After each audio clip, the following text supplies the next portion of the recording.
Hey everyone, I'm Mark, And I'm Alex. and this is Final Stop for Final Fantasy Talks.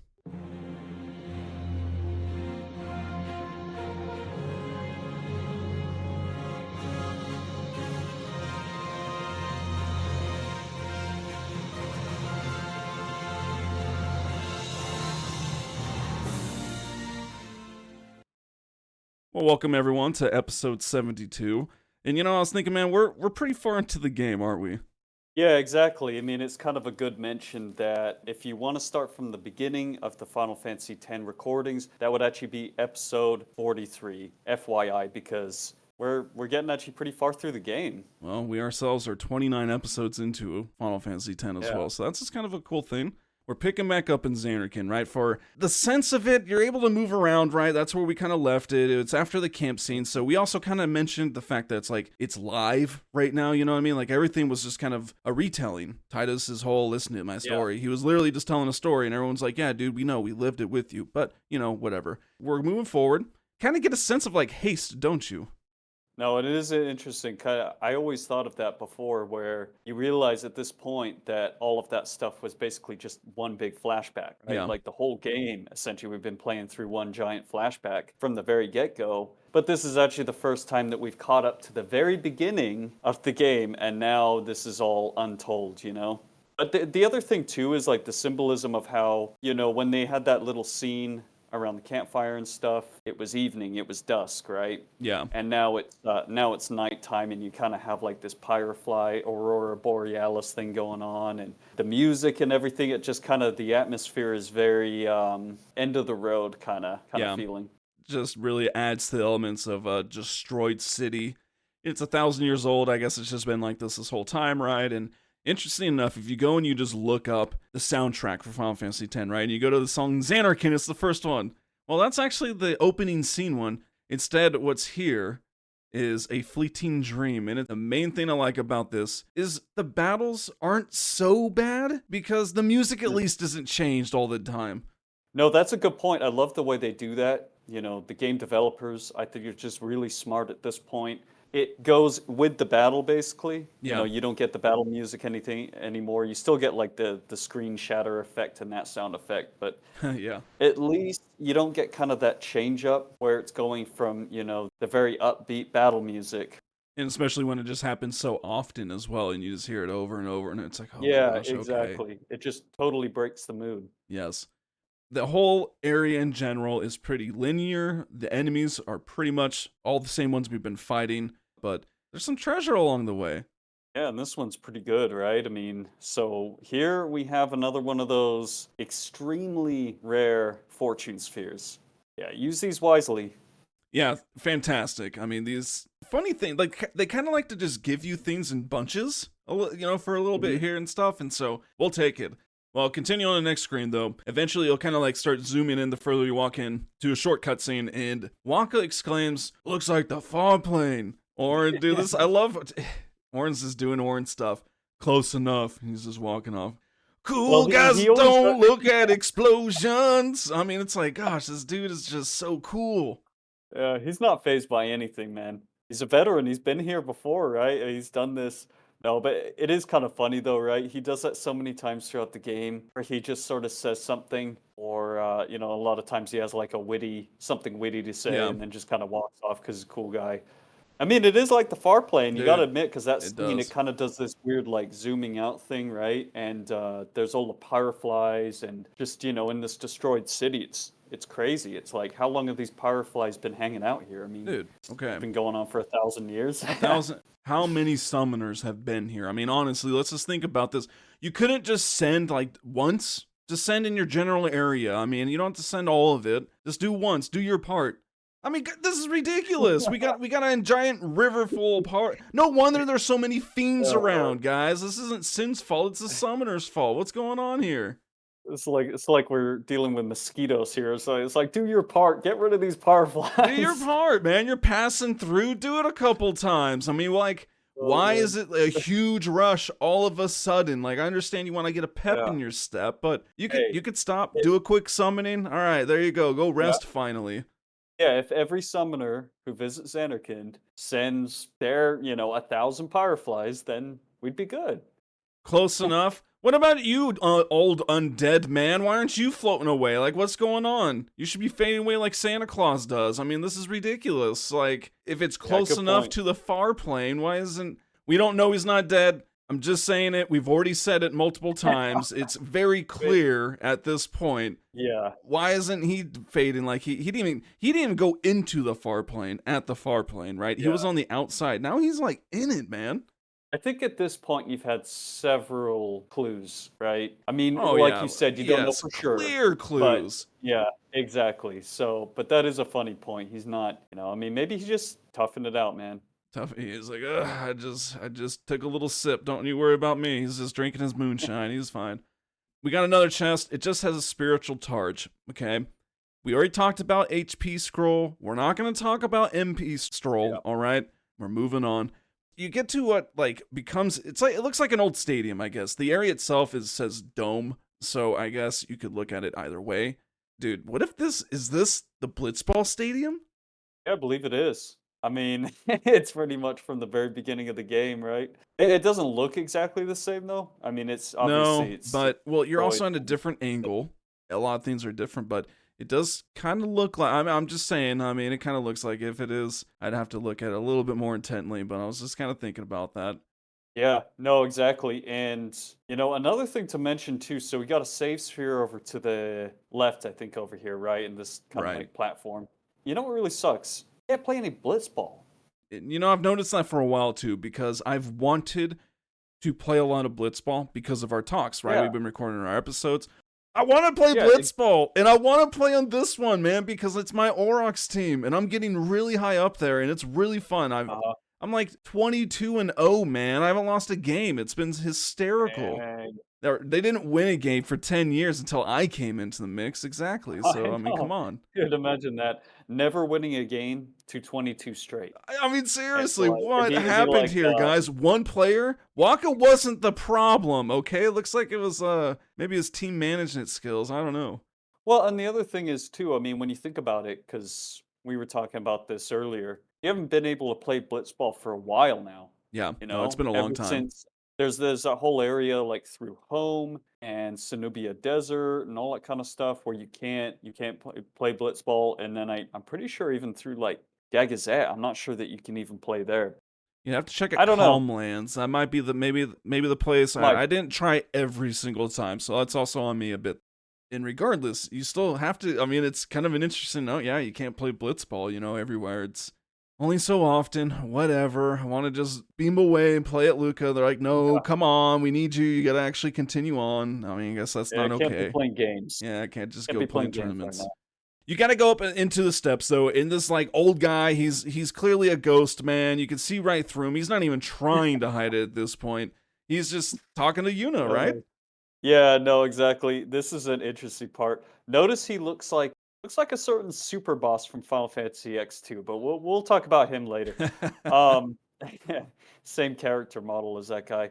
But yeah, it is kind of interesting. He comes out and he's basically like, "Show me the long journey that you have traveled." And I guess he looks into Yuna's eyes, right? And he's just so like, "Oh, deeply. yep, yeah, exactly." Like, "Oh, yeah, you're really tired. I can see the bags under your eyes." Oh.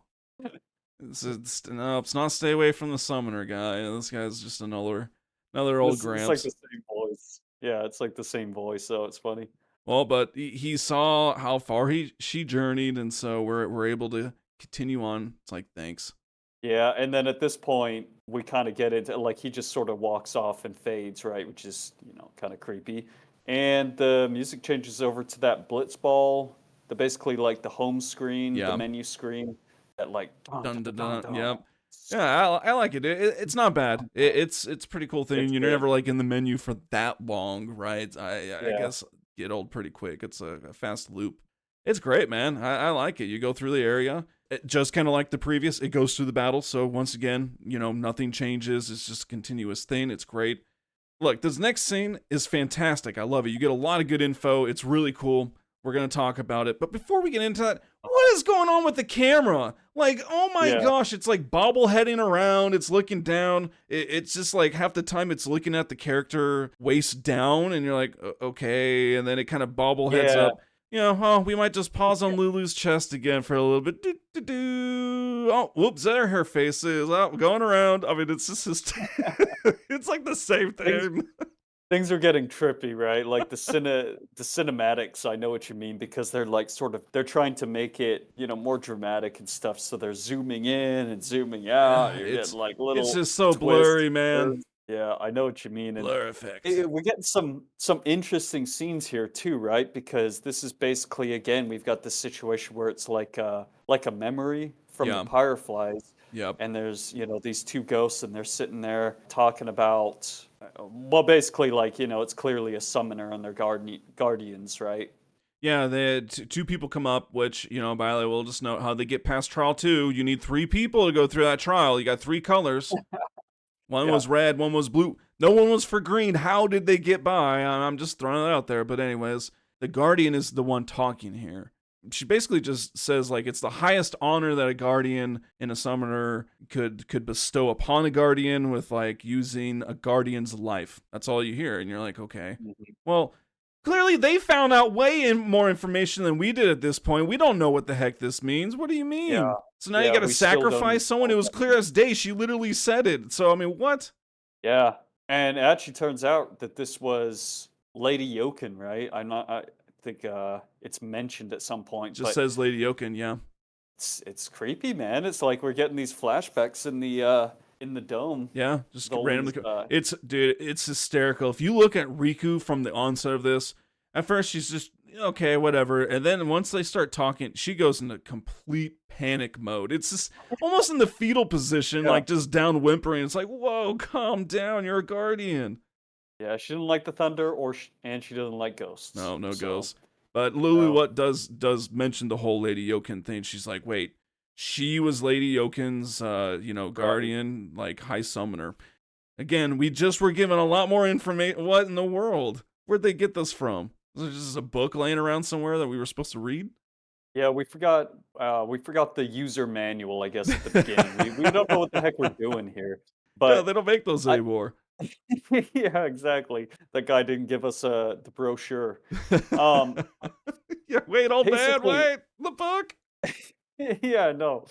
Oren pretty much exactly explains what I was saying there too, where we're getting these flashbacks, and he says that all of the fireflies in the dome is basically turned it into like one giant sphere. People's Yeah. thoughts remain here forever. So yeah, we're gonna be getting a lot of these. Well, we do have some new enemies here. They're all kind of just like similar Bavel ones that we've seen. Hmm. And the Defender Z, which is pretty much exactly the same as Defender X. I think with 42,000 health, that's like literally the exact same thing, is it not? Yeah, and honestly, just as annoying. You have to do the same things. You got to do armor break. He hits really Yep. hard because you also have this You can flee. judo kicking dude as well, right? Same judo kicking one. Just keep in mind, same as always. Like it does use eject, and especially when it's last standing. So take it out first rather. And No, yeah, exactly. And I mean, again, these guys hit hard. They're kind of slightly upgraded versions. I think yeah, they at least hit harder and things like that. Because you also have the YAT-97. It's like the flying, floating one that's usually in the back row. Same thing as Bavel, like on the high bridge, they use basically like a single cannon attack and a multi-cannon attack that hits the whole party. And then you got these fallen monks. yeah, and it's the same thing. There's the two different kind: the rifle, the like flamethrower one, and just like you were mentioning, they hit pretty hard. The flamethrower ones are doing Mhm. about 800 to 1,000 now. And it's like, oh, Yep. that's pretty And nuts. these guys are pretty funny too because they actually are literally undead. Like they have zombie status on them, so you can hit them with life and all, Phoenix down, whatever. Oh yeah, Phoenix Down Um, just kills them instantly. exactly, and you can also steal a candle of life. This is kind of interesting item I thought worth noting. When you use it at Cast Doom, when you get about 30 of them, I think you can actually customize zombie-proof armor. So Nice. that's pretty nice item. It's helpful, and I mean everything that's kind of like ailment proof, it's situational, right? I mean, especially when Yeah. they cost so many items like this, you're gonna be intentional with it in an intentional item. So that is, I mean, huge. I mean, just think about that on Seymour Flux. I mean, that would just be Exactly. fantastic. as you continue on the path, you'll see this chest kind of on upper level. It looks like kind of like a highway almost, and so it'll be out of reach. But if you go around, it has 10,000 gil in it. Up ahead is another save sphere. We're gonna get a lot of save spheres, so you're gonna be hearing us say that a lot. I apologize, but this is interesting, man. Yeah. This is interesting. You get this little kid, and you're like, oh, there's a little kid here. Mommy comes out. What is this though? She's like, use me to Oh, man. defeat sin. Use you to defeat sin. We're not going to give away spoilers here, but she's optional content, people, okay? You don't even need her, all right? You don't need her one bit, so you won't come close. This is a really interesting part, though, right? Because he's just like, exactly what you said, like, use me to defeat sin. And then Seymour's like, no, I don't want you to do that. It's Yeah. like, I just want you to basically stay or something. Like, he's bawling his eyes out. Yep. It's a good scene though because we get some backstory now into that, and we found out kind of, Seymour's got some mommy issues. Well, and so they were here in Zanarkand like this? Yeah, That's I mean, because the interesting. memory's here, right? So Uh-huh. that's kind of an interesting to think about. She also, she threw out this line, make it of what you will, but it's like, I don't have much time left. So it's like, are you dying, or something like that? Yeah. Or, I mean, there's kind of some thoughts on that. Dude, I mean, just, this is hysterical. They were here in Zanarkand. If you know, Uh-huh. you know, and you're about to find out anyways, but imagine little boy Seymour, they're like, all right, they just go up and, like he defeats Well, yeah, Sin. What the actually, heck? This little kid. yeah, I know it's weird, right? But it is interesting because this actually goes back to you get some information in Makalania Temple actually about that. There's a guy that you can talk to about Seymour as a summoner. Yeah. And he even tells you that, yeah, before he became a maester, he was a really accomplished, black mage, summoner. And that's kind of where this comes from, too. I mean, it's interesting. Well, It's and like he didn't is think that that when he he was got a that little far. kid? Well, it says he was a failed Yeah. summoner, like he failed his pilgrimage, essentially, and Yeah. he changed and just decided to become a priest instead. And was this when he failed when he was a little child? Yeah, it's like sacrifice your mom. Go ahead, man. Yeah, it's crazy, right? After you get past this little scene here, and of course, there's a lot of conversation here, guys. It's Yes, kind of hard for us to cover all of it. it's gonna be So, a lot of story in there's a whole general. scene, right? Exactly. There's a whole back and forth between the team. Like, was that Seymour? It's like, yeah, It is a lot, and again, just brace yourself. It's a lot of story in general in this part of the game. So, yeah. and it's We fun to we kind of do our poke at. best. Yep. Exactly. We just can't cover all of it. It's just a lot to talk about. And so if you go ahead and you just start exploring, if you go right to the right of this whole general area, there's another friend sphere, man. Like, gosh, you're just getting these right and left Nice. now. Kind of like I said, you get items in bunches, it seems. And not a bad one either. I mean, again, like this is the kind of part of the game where you start to run out of level 3 key spheres specifically to get out of, their original part of the sphere grid. And so these friend spheres and return spheres are extremely useful for getting to different parts on the sphere grid. You get another scene with, what do you know, man? Wow, it's the crew, man. It's Braska, Orin, and Jet. You're like, this is convenient. So we saw kind of two random ones. One pertained interesting, and now is this.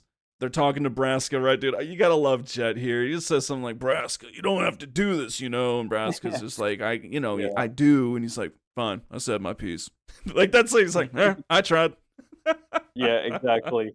I know, and this is where they're all trying to stop Braska because we know that the summoner's gonna die, Right. and then Orin, well, I haven't said my piece. It's like, Yeah. look, don't do this. So that we could find another way, and he's like, there is no other way. Have to bring the calm. Just kind of more backstory. It's pretty cool to get. It's fun little side scenes and stuff. There's a treasure chest, though, here under the path. You can kind of backtrack a little bit.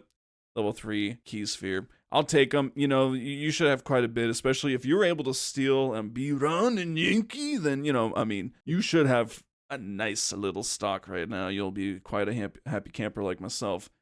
Kind of like I just said, as you go on, you'll get another scene. Just how convenient that we got the same crew again. Right? We don't Yeah, I get to know. see any other. I mean, there's been like countless summoners, man, and stuff. We don't get anyone else. I know we didn't actually get to see, like, it would have been kind of funny if we got a scene with Lord High Summoner Gandalf or something like that. But No, we're going to be basically following Braska, Orin, and Jekt at this point, right? They're the main ones. And this scene's kind of interesting because we're now in the hallway working around the rubble and everything Yeah, like that. leading up And to you actually something. get this scene. They're kind of like running up there. Hold on, though, because honestly, how awesome would it have been to see Lord Gandalf here with his Yeah. 4 little Cactar guardians, his 2 little Hypello guardians, his fellowship, if you will. I mean, excuse me, summoner and guardian crew here. That would have been hysterical. That would have been. Why didn't they do this? I don't know. I mean, they should have just had them all there. Should have had all there. Well, instead, you get another scene, as Alex just said. It's pretty funny. They get to the top. You're probably feeling exactly like Jed is at this point. I was. He's like, another Cloister here, and Braska. It's funny. We just joked about this too right before we started this episode. Was like Braska goes over. He like tops off his mana, man. He goes over and actually uses the Safe Sphere. It's pretty hysterical. Like, dang, this Safe Sphere is like, how long has it been here? Yeah, for real. And now we know that at least 2 other people use the Safe Sphere, right? Owaka and now Braska. Dude, So yes, we never they are finished. handy. Top off that MP. Get a free heal. But yeah, but Exactly. Braska's like, yeah, probably. It's like, yeah, all right. And if you're like us, like, yeah, all right, let's just do it. So there's even a good chest around here, right? So there's a Lux Sphere in one of the chests on the hallway. Yeah, it's I think actually it's along the way, and so it does make it a little bittersweet here. You do have to do another Cloister, but man, you just got another Lux Sphere, and you just got that Fortune Sphere, and so it's like they are setting you up. And so we just talked about it. Actually, it must have been a couple episodes ago about the last Lux Sphere. Make sure you just use it wisely, kind of a deal. And I've just been putting them all on Kamari. Anyone I've gotten, I've put it on Kamari. He has 30 luck right now. Like, what is considered a good amount? Like, hey, you might actually start noticing a good difference. That's a good amount right there. I mean, it depends. Like, if you attack with Kamari a lot, you'll probably notice some more crits. Okay.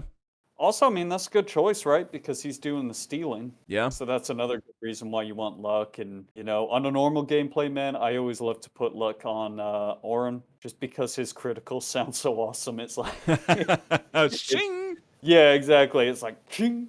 So it's one of the best ones. But no, 30's good. 30 definitely. I mean, you've been using the Fortune Spheres on him, huh? Yeah. I think he starts at like 21 or somewhere around there. It's pretty low. Yeah, used. I think so far you've gotten 3 Lux Spheres and 3 Fortune Spheres. I think, right? It's something like that. But regardless, it's been just 4 each time, and so 3 times. So I boosted it by 12. So yeah, it must have been 18, and I was like, this is kind of nice, and we're getting up there.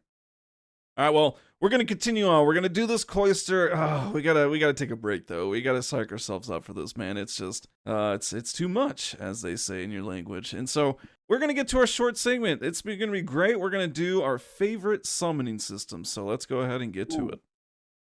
Favorite summoning system. It's kind of different. Some of the older gen are kind of similar, but even then, it's different enough that you can definitely pick one. And so. All right, man. What are you thinking? Oh, man. Honestly, that's a really good topic, too, because there's a whole bunch of different types, right? You have the ones where you just use them one time, kind of like a spell. Yep. I gotta kind of go off the cuff here. I think I'm gonna say Final Fantasy 12. Oh, okay. Honestly, I know that's kind of a weird one, but I like that. I mean, there weren't a lot of times that I needed to use summons, but I liked how you could actually like run around with them for a certain amount of time. They were independent. They did their own abilities, while you could also use your abilities and things like that. They really expanded upon like Ten's idea of like, the thing actually comes out and fights and actually has its own thing. But then they upgraded because they put you in there and you're able to go ahead along with it, and it's just acting independently. Right, and like with the Zodiac Age too, they gave you the ability to be able to even get into their gambits and everything, which I thought was a really cool touch. Again, like, the timer kind of sucks, and the timer being attached to their HP as well is kind of a downside, but credit where credit's due as far as like something new and different, right? Especially compared to the rest of the series. Like you said, 10 was the closest thing to that, but all of the previous ones mainly were teaching spells, customization, or just a one-time kind of ability. Just a damaging attack. And 10 was the one that changed that, and so I was kind of I was looking at it all too, and I gotta go with 8, I think. It's just like, Oh it's... yeah. I like how useful they are. They're really different. They all have, like, they'll boost different stats that you can junction. They all have different abilities that, are just very useful sometimes, like turning things into cards, and just all this other stuff. And so, boost was what we always went for. Everyone knows it. What do you go for first? You do boost. You gotta boost it, man. And so, even that system in battle was really cool. You're doing the summon. And I almost went with 7 because just junctioning, or not junction, but, equipping materia and just all that, that was actually pretty cool too. But that just goes into the whole thing kind of with 9, where it's just an attack.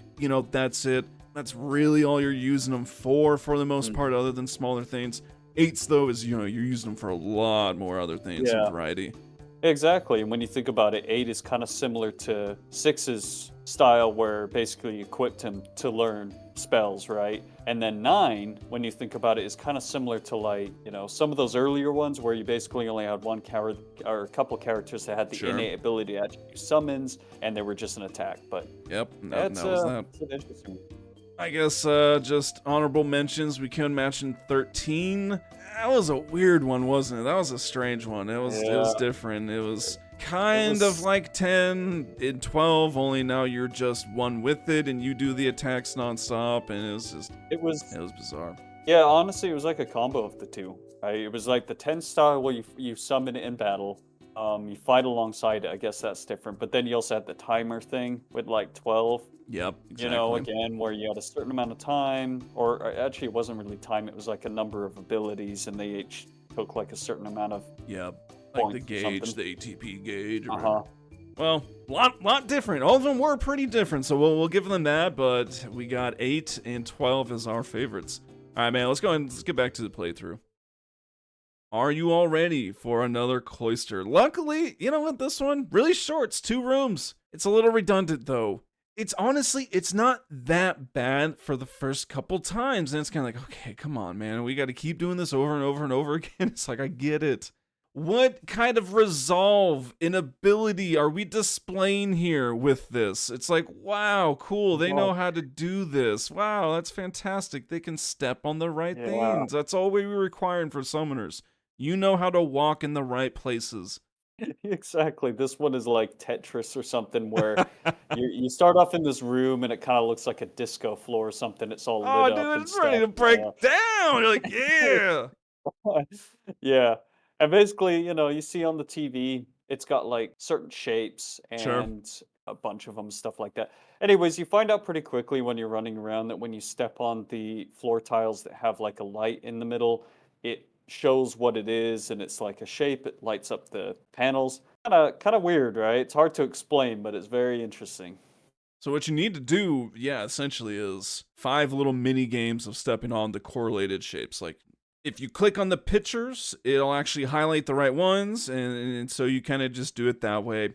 Honestly, they're all in the same spot each time. Like, the shapes aren't rotating, it's just which ones are required. You pick it up pretty quick. It's not that hard. You have to do it a total of 5 times. At that point, the 2 orbs that are in the second room, you put in the first room. And there you go, man. Only, I think you broke this place. It's just hysterical. Everything's like blue screening Zanarkand style. I don't know. It's like freaking out. The floor, you broke it. I mean, it's clearly you broke the floor. You're about to have a seizure. Just be careful. And then all of a sudden there's a save sphere. You're like, oh, hello. There's just a save sphere that's right here all of a sudden. Yeah, it's almost like the game's trying to tell you something. Yeah, because as soon as you go into the next room, the big room, there's a boss waiting for you, right? I mean, it's pretty crazy. We got the Spectral Keeper here. Literal disco party rooms, man. It's insane because like this, like, it's not the same room. You're transported into this battle room, of course, as they do, but like it's nuts, man. It's trippy. Yeah, it really is. It's like shaking and everything, kind of like back at Al Bed home or something. Yeah, exactly. Well, this guy is Spectral Keeper. 52,000 health. It's pretty hefty. I mean, I think Seymour Flux has been the highest so far, right? It was like 70,000 or something. So, I mean, that's what made him difficult, right? That's just him. So, I mean, 52,000 is still pretty good. Most often attack he'll use is Berserk Tail. Yeah. What do you think it applies, man? Well, I mean, I would guess probably Berserk. Might be Berserk. Wow. It's Maybe. like it's pretty Yeah, self-explanatory. yeah, and it's all part of his strategy. This battle is weird. It's It's unlike any other bizarre. one. Basically, you're on. I think there's like what five five There's 6 platforms tiles or total. six platforms. Yep. Yeah, exactly. In And a you also have hexagonal pattern. yep, and you have these trigger commands to where you can move your characters around. And we'll kind of see why, because this whole thing with the Berserk tail can inflict Berserk, but if it does, the thing with it is, if you attack this guy, he counters with like this basically claw sweep Oh, attack dude, that he's hits. nuts himself. He looks like a Yeah, wasp, but just imagine for all his limbs, just giant scythes. yeah, it's pretty crazy. And I mean, it hits hard, hits everybody in front of him. And this is the thing with the tiles. So it hits basically whoever attacks him. He's gonna hit that character's tile and the two adjacent ones right next to them, essentially. Yep. So, and hits really hard. I know that. I'm sure it was the same for you, man. But this guy has definitely taken out many party members for Oh me. yeah. Absolutely. In fact, I guarantee you Yeah. more people probably game over in the first like 30 seconds with this guy than any other boss. When you're caught off guard or you're just, don't know, obviously, the very first time, if you're never Hmm. really looking or following the guide, and you won't move people, someone will get berserk. It doesn't apply that often. I don't know what the percentage is. It might be like 40, It's like 50%. 25%. Okay, so Yes, it's even lower. Yeah. it's not too bad. It's not too bad. No. It doesn't apply every time. But when it That's for sure. does, and it's on like say a fast character or someone who has haste, or maybe it was just their next turn, and they get berserked, and then they go ahead and what are they gonna do? Well, they're gonna hit, and so then they hit, and he does it, and next Uh-huh. person, maybe they're berserk too, because you didn't have a chance to I don't know, to get it off. I don't know what's going on. Boom, boom. I mean, everyone's gonna be dead at that point. It's insane. It'll just ruin you so fast. Yeah. I mean, even with Protect, I've used Cheer times 5, things like that. It's just not something that you want to deal with. And what tends to happen that gets, again, really annoying, like you said, is it'll hit Riku or it'll hit, Lulu or Yuna or somebody with really weak or bad defense or, a combination of Or the two. lower And they'll health. just, yeah, and they'll just basically kill themselves by random, auto attacking because of Berserk. So he's got a very interesting strategy, this boss does. And the other problem, too, of course, is I'm pretty sure this is the same for most people. Berserk proof, you won't have it. Kamari and Orin might have I got a Serene berserk ward. Armlet. Yeah, exactly, like Berserk Ward, which Yeah. is good enough for this battle. But in general, Berserk's a really annoying status we haven't had to deal with yet. And well, so what do? Well, you rotate a lot. I mean, every once in a while there'll be mines that kind of just are placed. There's 2 at a time. Pretty easy to dodge. You just need to not be on it, and you'll see it coming up in the turns. So not a big deal. Maybe sometimes you just spend defending, right, rather than attacking. If you just can't get anyone, I had one where I couldn't get less than 2 of my players away from them until the mines moved, and so I just waited it out. I took my time and just healed everyone. Because the other thing too is with one scythe, it hits 2 players. 2.4 thousand damage, right? 2,400 damage each. That's a lot to heal in one turn, or a couple of turns. Like, you got to spend a couple turns healing or potioning, and so go ahead and take it. But usually, if someone's in the front, and like you mentioned, able to defend, I had Kamari there, I just went ahead, I just blasted him away, man. You have to, because it's a counter off every single attack. So you just got to go ahead and take your moments when you got it. Even if it means killing, I could care less if it even killed him. I mean, if I was lucky enough to get him defend, it was like, it didn't matter. Because the grand thing you want is to get all 3 players on the opposite side of him right away. It's hard because, well, moving takes a turn, right? And then that's the order. And so by the time you're lined up, you're only able to get 2 more attacks before he just moves, and right? So it's kind of hard. But if you're able to line up and you can just go to town, it's hilarious because he'll just keep doing it, miss, doing it, miss, doing Oh, it, that's miss, interesting. until his turn, and then Yeah. he'll obviously rotate, and that's when you have to worry. Well, regardless, once you do beat him again, I mean, there's a lot of different ways. He luckily doesn't have too much HP, And and that's all of his so attacks too. That's it. yep. So once you do beat him, you actually get a really good prize for this one, level 4 key sphere. So that is pretty awesome. And I'm not sure what you need to overkill. I did about 6K with the Fire Auga, Oh so man, it would have to be yeah, more than that. yeah. I think it's quad 9 probably, or somewhere around there. I don't think I ever overkill him. Yeah, so it'd be hard, but that would be nice because 2. I'll still take 1 though. It's fantastic. I just got. Oh, totally forgot to use it actually, but just got double cast on Lulu And then I believe I went ahead and I used a skill sphere on unit to get it, so I got them both double cast. Oh, nice. Dude, yeah, see what I mean? Like those, that's an awesome skill. Yeah, it's not that hard. It's only one level 3 and one level 4. Not bad. It's just right off her path. It takes a little bit to get there, but that's it. You get that nice reward, and dude, the glyphs do a pretty cool thing, man. They like go and merge together. They turn into an elevator. It's pretty cool. At least I thought so. And Yuna, it's like, here you go. It's time to go. She says it's the hall of the final summoning, essentially the chamber of the fayth. So it'd just be like her going through the door. Well, now she's going down the elevator. It's only her, right? So there she goes. And it's funny. Orange is like, go. And if you know, because you played through, it's like, yeah, this is the moment you've been waiting for, man. This is the sweet morsel you've been savoring this whole time. Yeah, and the crazy thing to think is he sent Braska down there, and now he's sending Yuna down there. And it's like, oh man, that's crazy. He knows exactly, like nothing's changed so far. It's great because, well, what's going on? She goes, huh? What do you mean no final Aeon? And this is like Jet, right? And he's like, huh? And it's, well, everyone needs to go down. Yuna says something's wrong. They just instantly head on down. And, well, dude, there's no fayth. You go in. There's also a save sphere, so, you can hit that up if you want. But there's no fayth. It's like all drained, man. It's like that same like kind of bubble-looking thing. I don't even know how to describe it. Plaque-looking thing, of the fayth. Yeah. And it's there, but just, it's not lit up and alive like the other ones were. It's all shattered and like it's got rubble that's fallen and, boulders have fallen onto it and everything like that. Yeah, the final boss guy, the old ghost Gramps guy comes out, and basically he's just like, essentially that was the old fayth of Lord Zaon, and goes on to say that basically his soul is no more, or his soul is gone, right? And then Waka's like, gone?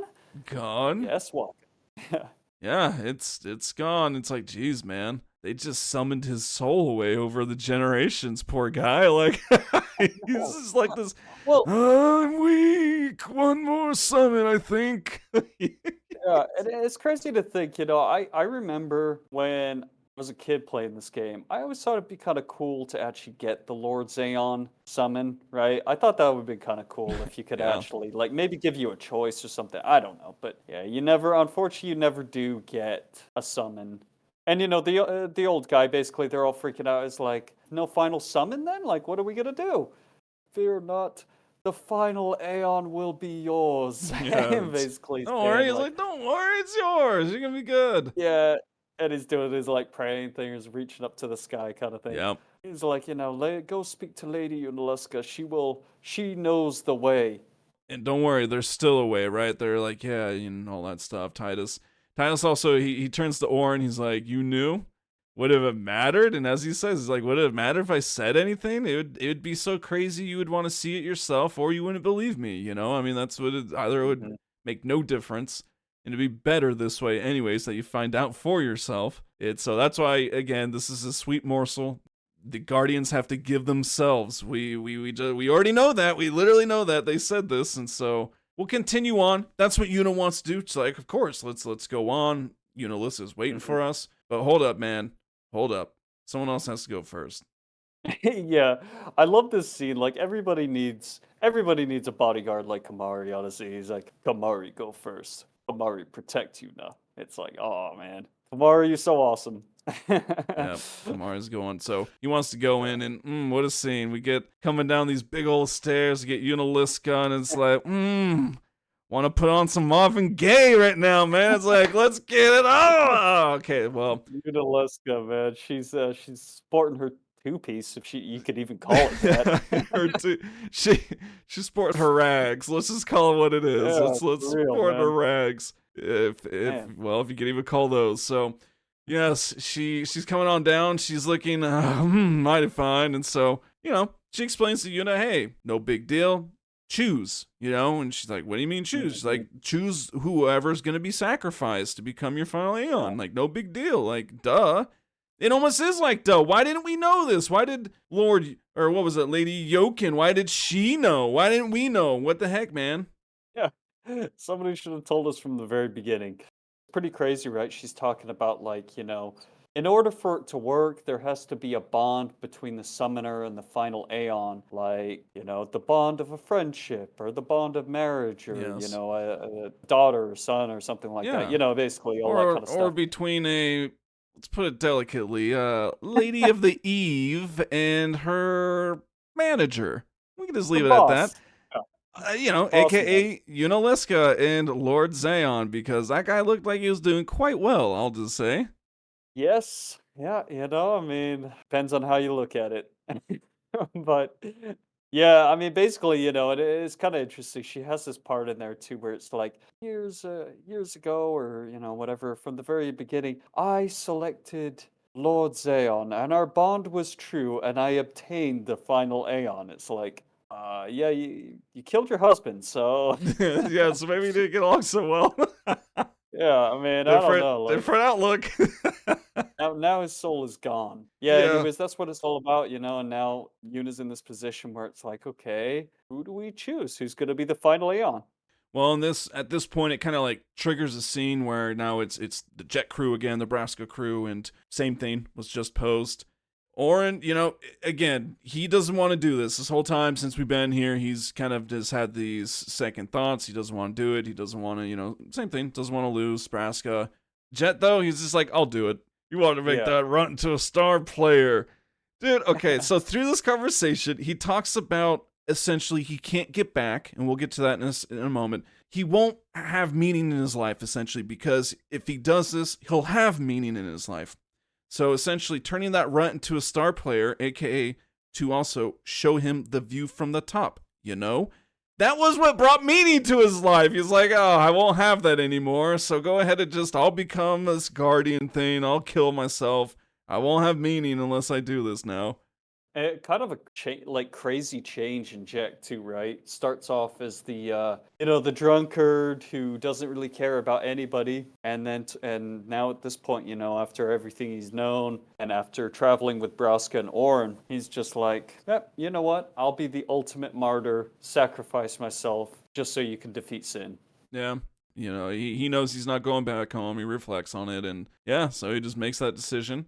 Or he's not taking it, though. He's still not at it, or he's still at it. He's not taking, no for an answer about it. And it's just funny because Jet, he's suddenly so confident, too. He's like, I'll break the cycle then, Because Oren does mention, it always comes back, right? Sin always comes back. Well, I don't know, man. What do you think? Well, I mean, that's what's kind of funny. Then you have Browska here. He's like, well, there's a chance that it won't come back this time. And it's like, what do you mean there's a chance? It's a chance worth taking. It's like, is it though? But he says he's going to think of something. Hey, he always does. Everyone's just always thinking of things, it seems. His something was, my boy's back in Zanarkand. I'm going to go get him, and he's going to have to get me out of this mess. Because that's literally what he did, is he just went and got Titus. That was his idea, his solution. Yeah. And then Titus is like, I'll think of something. He's like, Dad, I don't have any kids. Yeah, right. Now, this is Oren. We're talking about real Oren. This is his tipping point. Probably watching his past self, because he's like, man, you should have stopped them kind of deal. I'm assuming what he's thinking, because he's chopping himself up. And he's like, swing, swing, swing. It's like, and the cycle went on.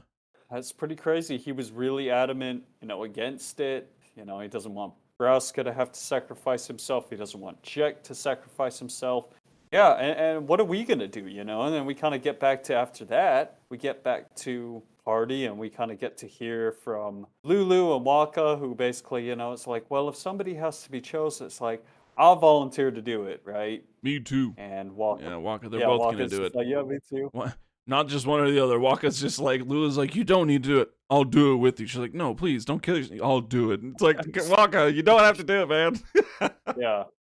It's kind of interesting because he's just kind of continuing on Oren's thought here of this isn't going to change anything. This isn't going to do anything. There's got to be a different way. Waka's really, his two solutions, or he's like, you want it both ways thing, is both involving Yuna dying. Yeah. It's just funny. He was like, you want this?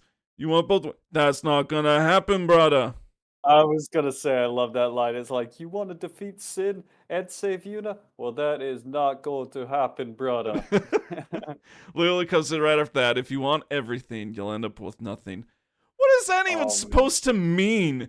If you want everything, okay, it's 2 items. You'll end up with nothing. I won't get either outcomes. Like, it's not that much. Don't be greedy, I guess is Well, the Titus is greedy shut it. though because I Yeah. want everything. You know, he wants. Hey, what do you know? He Yeah. wants sin to be defeated and summoners to not be killed at the same time.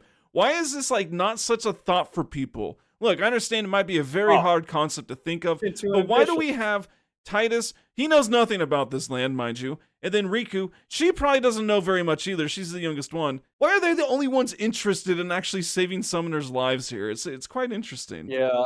Well, and it is, right? I mean, it kind of goes into like the Final Fantasy protagonist storyline too, which always tends to be doing something, basically like nobody else thought of it, and they do something revolutionarily new and all that Yeah. kind of stuff, and they, end up saving the world and stuff.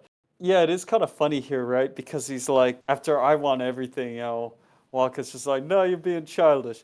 It's like, oh, all right, I give up then. And basically it's like there's got to be a better way than this. Yeah, he thinks talking to Yunalesca will actually provide some sort of info. Like, she'll be like, okay, well, you're right. There's actually this other way. Like, come on, man. But he thinks, hey, at least we can get some sort of info out of her. He talks about, like, he goes on, he's like, this is my story. He does that again. It's like, all right, dude, we get it. Protective much over your story? No one's even saying anything. You just got to keep reaffirming it. We get it, man. It's your story. We're bowing down to your story. Goodness. Man. Yuna, she ain't gonna take it anymore.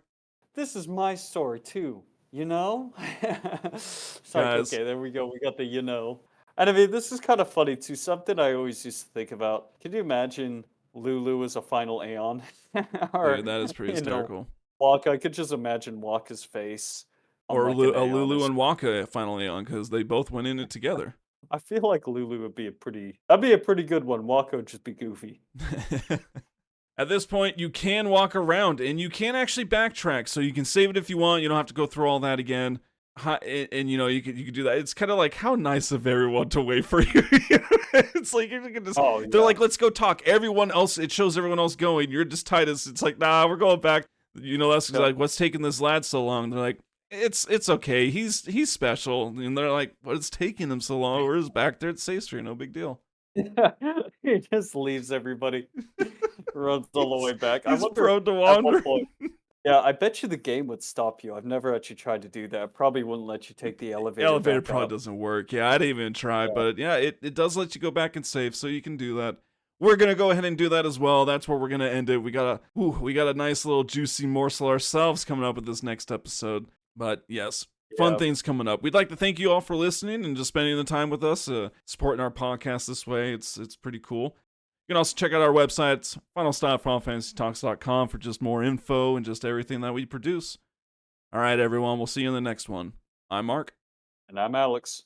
And this is Final Stop for Final Fantasy Talks.